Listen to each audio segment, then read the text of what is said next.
शिव गुरु के चरणों पर प्रणाम करती हूँ, माता पार्वती के चरणों पर प्रणाम करती हूँ, मेरा प्रणाम स्वीकार है। साहेब भैया के चरणों पर प्रणाम करती हूँ, नीलम दीदी के चरणों पर प्रणाम करती हूँ, मेरा प्रणाम स्वीकार है। सभी देवी देवताओं के चरणों में कोटि कोटि प्रणाम करती हूँ, कोटि कोटि नमन करती हूँ, मेरा प्रणाम स्वीकार हो। सभी गुरु बहन गुरु भाइयों को प्रणाम करती हूँ, मेरा प्रणाम स्वीकार हो।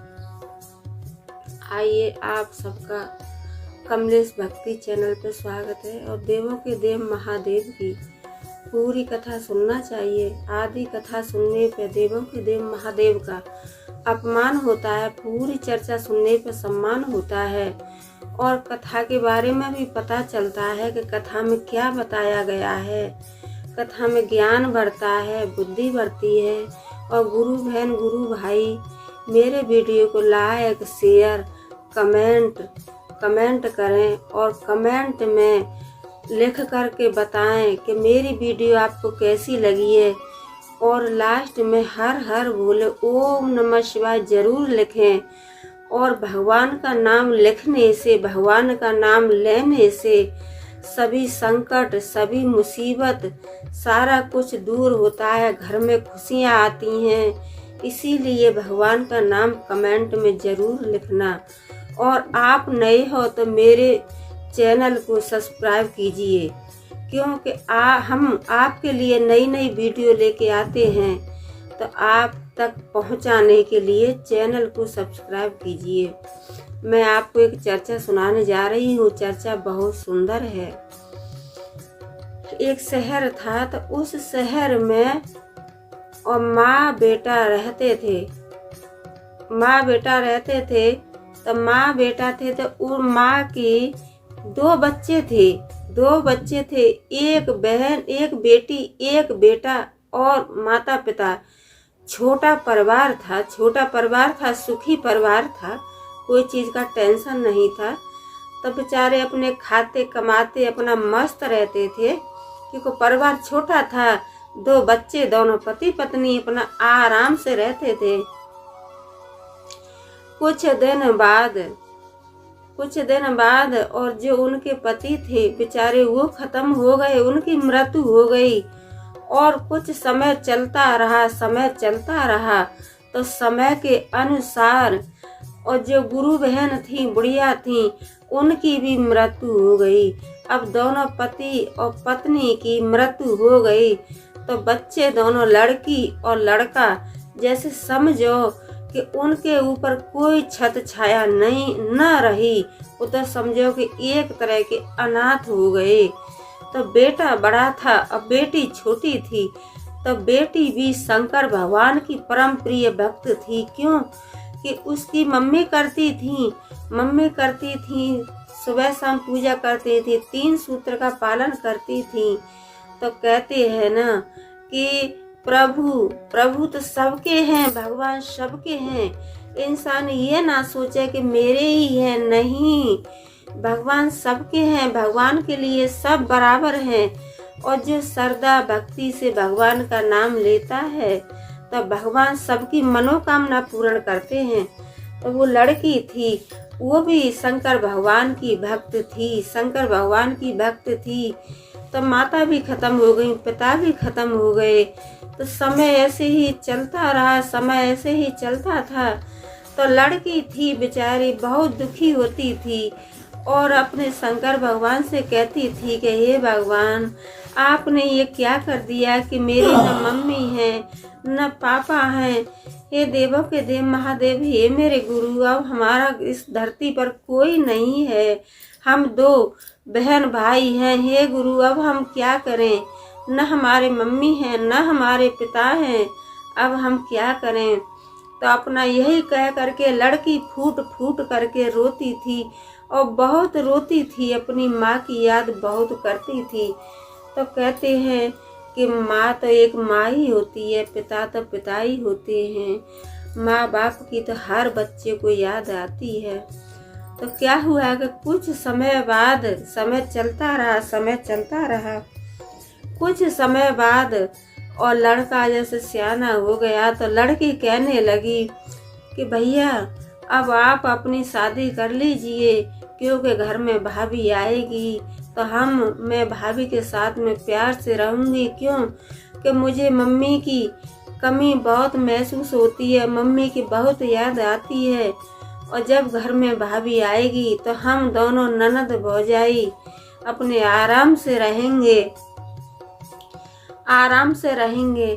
तो कहते हैं कि देखो, जैसे सभी भाभियां एक जैसी नहीं है, सभी भाभी एक जैसी नहीं है और ना ही सभी ननद एक जैसी है। कहते हैं कि तुम्हारे घर में वो भाभी है तो कहीं दूसरी जगह वो ननद भी है, और तुम्हारे घर में ननद है तो वो कहीं दूसरी जगह भाभी भी है। तो सभी ननद एक जैसी नहीं है, सभी भाभियां एक जैसी नहीं है। तो उसने क्या किया कि शादी हो गई तो जो भाभी थी वो कुछ दिन तक तो लड़की से ठीक बोली, लड़की से सही बोली, और कुछ दिन बाद और भाभी धीरे धीरे भाभी अपना चेंजिंग होते गई। तो जब घर में लड़का रहता था तो भाभी कुछ नहीं कहती थी, और जब उसका भाई चला गया तो लड़की से ही सारा घर का काम काज कराती थी, और अपना खाना पीना सारा सब कुछ उसी से कराती थी, और डरा के भी रखती थी। और कहती थी कि तेरी इस घर में अब क्या है, तेरा इस घर में तेरा अब कुछ नहीं है, अब तो तेरी न माँ है न तेरे पिता हैं, और अब तो ये सारा कुछ मेरा ही है। अब इस घर में तेरी एक नौकरानी की इज्जत है, जैसे एक नौकरानी रहती है कि काम करो और बनाओ खाओ, इतना ही इज्जत तेरी है। तो ये बात ननद को बोलती थी तो ननद को, लड़की को बहुत दुख होता था, लेकिन लड़की भी समझदार थी, वो कभी भी अपने भाई को ये सब बातें नहीं बताती थी। क्यों कि मेरा एक ही तो भाई है, और भाई को भी ये बात सुनने पर बहुत कष्ट होगा, इसीलिए भाई को भी नहीं बताती थी, अपने दिल में ही इस बात को रखती थी। तो जब शाम को भाई आता था तो भाई बड़ा खुश रहता था और बहन से कहता था कि बहन, आप जैसे अब तो भाभी के साथ में खुश हो ना। तो कहती हाँ भैया हम तो खुश हैं, यही कह करके अब कुछ नहीं कहती थी। तो एक दिन भैया ड्यूटी गया तो भाभी थी, उसने क्या किया कि लड़की को घर से निकाल दिया, मारा, और खाना भी नहीं दिया और मारा भी था, और लड़की को घर से निकाल दिया। तो लड़की बेचारी अपना घर से निकल गई और अपने भगवान का 3 सूत्र का पालन करती गई। देवों के देव महादेव दया कीजिए, शिव गुरु दया कीजिए, महादेव दया कीजिए। ऐसे ही करते करते घर से निकल गई, और जब शाम को भाई आया तो कहने लगा अपनी पत्नी से कि हमारी बहन कहाँ है, हमारी गुड़िया कहाँ है। तो वो कहने लगी कि आप अपनी बहन के बारे में इतना बहन करते रहते हो, और तुम्हारी बहन तो आज सुबह से ही किसी के साथ चली गई और आपकी नाक कटा दी। आपकी बहन ने तो आपको बोलने लायक नहीं छोड़ा, आप तो अब समाज में बोल भी नहीं सकती हो। क्यों कि आपकी बहन तो किसी के साथ चली गई।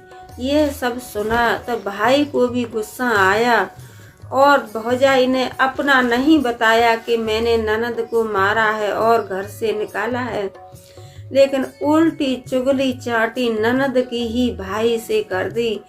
तो ये बात सुनकर के भाई को भी गुस्सा आया कि मैं नहीं जानता था कि मेरी बहन शंकर भगवान की परम प्रिय है और मेरी बहन इतनी सीधी है। मैं तो यही समझता था, लेकिन मैं यह नहीं समझता था कि मेरी बहन मेरे को इतना नीचा दिखा देगी और मेरी नाक कटा देगी। तो भाई को भी बहुत दुख हुआ, लेकिन समय चलता रहा। तो समय के अनुसार लड़की निकल के गई।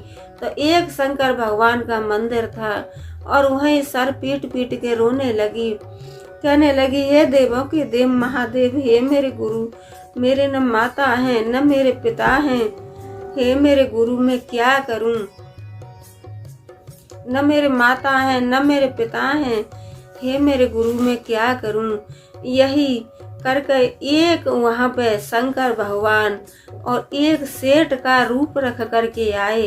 क्यों कि लड़की तो जानती थी कि ये एक वो है बुढ़ा धनी सेठ बन करके आए, एक वृद्धा उम्र में थे तो शंकर भगवान, लेकिन एक धनी सेठ बन करके आए और कहने लगे कि बेटा आप यहाँ क्या कर रही हो? तो बताने लगी कि अंकल जी, मेरे माता पिता दोनों भगवान के पास चले गए, भगवान के पास चले गए और आज मेरी भाभी ने मुझे घर से निकाल दिया है। तो वो जो धनी सेठ थे वो कहने लगे कि बेटा मेरा पास में ही मकान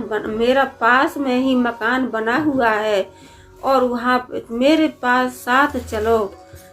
साथ चलो और आप वहाँ मेरे साथ चलो और आप जो मेरे घर पे रहना, और मैं कुछ दिन के लिए कहीं जा रहा हूँ। तो लड़की ये सुन करके बहुत खुश हुई और लड़की उनके साथ में चली गई, वहीं रहने लगी। उधर भाभी के पास क्या हुआ कि जब से बेटी घर से निकली तो कहते हैं ना कि किसी किसी का पाँव या किसी किसी की भक्ति ऐसी होती है कि पाँव रखते ही कोई और इतनी लक्ष्मी होती है कि घर को स्वर्ग बना देती है, और कोई ऐसी कुलच्छनी होती है कि स्वर्ग को भी नरक बना देती है। तो वो लड़की थी, वो तो शंकर भगवान की परम प्रिय भक्त थी। तो जैसे लड़की घर से निकली, जैसे ही उसके घर पे और कम हर चीज कम होने लगी, जैसे घाटा होने लगा। और वो लड़की थी, वो तो बेचारी अपने वहाँ पे उसको तो रहने के लिए मकान मिल गया और कोई चीज का उसे टेंशन नहीं रहा। अपना भगवान की पूजा आराधना करती थी और अकेली रहती थी। और भौजाई के घर में धीरे धीरे हर चीज का कष्ट बढ़ने लगा, सामने कष्ट आने लगे, मुसीबत आने लगी। तो कहने लगी अपने पति से कि देखो अब हम तो अपने घर में दाने के लिए खाने के लिए परेशान हैं और हमारे सामने बहुत मुसीबत आ रही है, बहुत कष्ट आ रहे हैं, और ये आप यहाँ से इस मकान को छोड़ दीजिए और कहीं चलते हैं बाहर अपना कमाएंगे खाएंगे। तो दोनों पति पत्नी जा रहे थे और लड़की मंदिर में से पूजा करके निकल रही थी। तो लड़की को नहीं पहचाना और लड़की ने अपनी भाभी और भाई को पहचान लिया। तो कहने लगी कि भैया आप कहाँ जा रहे हो, भाभी आप कहाँ जा रही हो? तो भाई ने बहन की जेट भर ली और बहन से कहने लगा कि पगली, ये सब तुम्हें करने का क्या मतलब था? जब आपकी कोई चीज के लिए इच्छा थी तो हमको बताती बहन, हम आपकी शादी करते थे। आपने तो हमको कहीं का नहीं छोड़ा पगली, आपने तो बहुत बड़ा गलती कर दिया। तो लड़की अपने भाई की जेट भर के और फूट करके रोने लगी कि भैया हम कुछ गलती नहीं किए हैं, भैया हम गलती कुछ नहीं किए हैं, हमें तो भाभी ने मारा और खाना भी नहीं दिया और घर से धक्का मार करके हमको निकाल दिया। भैया हम ऐसी कोई गलती नहीं किए हैं, हम आपका सर कभी नहीं झुकाएंगे और न कभी हम आपको नीचा दिखाएंगे। तो ये बात भाई ने सुनी तो भौजाई के ऊपर बहुत डांटने लगा, चिल्लाने लगा और उसको मारने लगा। तो ननद थी, बहन थी, उसने अपने भाई को पकड़ लिया और कहने लगी कि भैया मेरी तरफ से भाभी को माफ कर दीजिए, क्यों कि भाभी मेरे से बड़ी हैं, मैंने भाभी को हमेशा माता का दर्जा दिया। भैया जो भी किया भाभी को माफ कर दीजिए और आप सब मेरे ही पास रहिए। भाभी भी भैया भी दोनों को लेके चली गई और देवों के देव महादेव की सब चर्चा करने लगे, भजन पूजा करने लगे और उनकी कृपा से सब कुछ अच्छा हो गया, कोई भी चीज का कमी नहीं रहा। बोलो मैया पार्वती की जय, बोलो शंकर भगवान की जय। और मेरी वीडियो को आप लाइक शेयर कमेंट करना और कमेंट में गुरु बहन गुरु भाई सभी भक्त मेरी वीडियो को देखने वाले हो, कमेंट में मेरे को बताना कि आपको मेरी वीडियो कैसी लगी है और कमेंट में हर हर भोले ओम नमो शिवाय जरूर लिखना। बोलो मैया पार्वती की जय, बोलो शंकर भगवान की जय। हर